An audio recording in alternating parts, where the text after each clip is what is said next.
Abu Bakr Hazret Azizov 23 yıldan artık şunda yaşayım da istedi.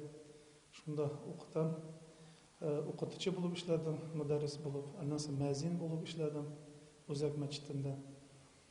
Ondan sonra bu mescidini açkandan sonra 2009 yıllarda imam itip sayladılar. Yine şu mescidde 6 yıldan artık şu mescidde imam bulup işlim, halkka, milletimizge, dinimizge hizmet edeyim. Men millet aytganda gil Tatar milletini ko'z oldimga keltiraman, chunki chinlab da kelganda Tatar tilini bilmaydim. Ondan so'ng akrimina alhamdulillah bu milletni yaratdim, bu tilni yaratdim. Bu Tatar tili bek yengil til, chunki Farsi tili kibik menda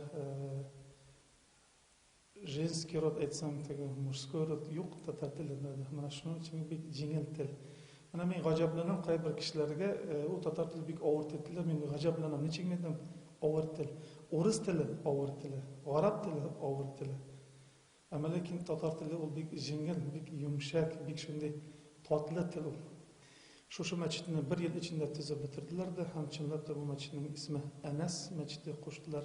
Ya'ni Talg'at abini ham Asqat abini aytilari Anas boboy ruhni bunda mescid endi maydonchiqlar bor bolalar uchun.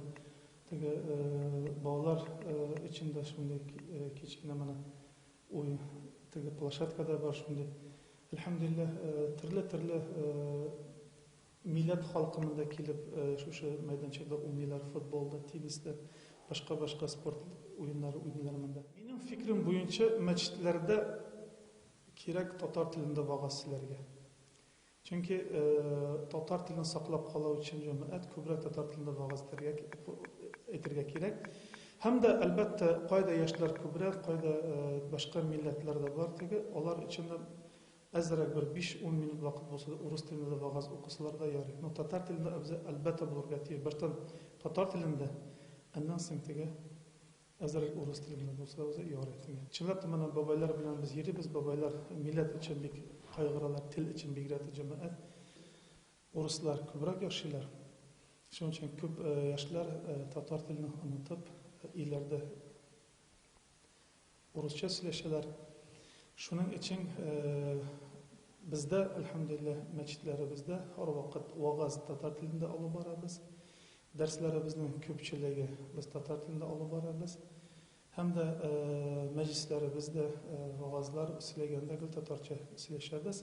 Shuning uchun Tatar tilini saqlab qolamiz. Chinlab masjidlarda Tatar tilini saqlab qoladi. Chak albatta.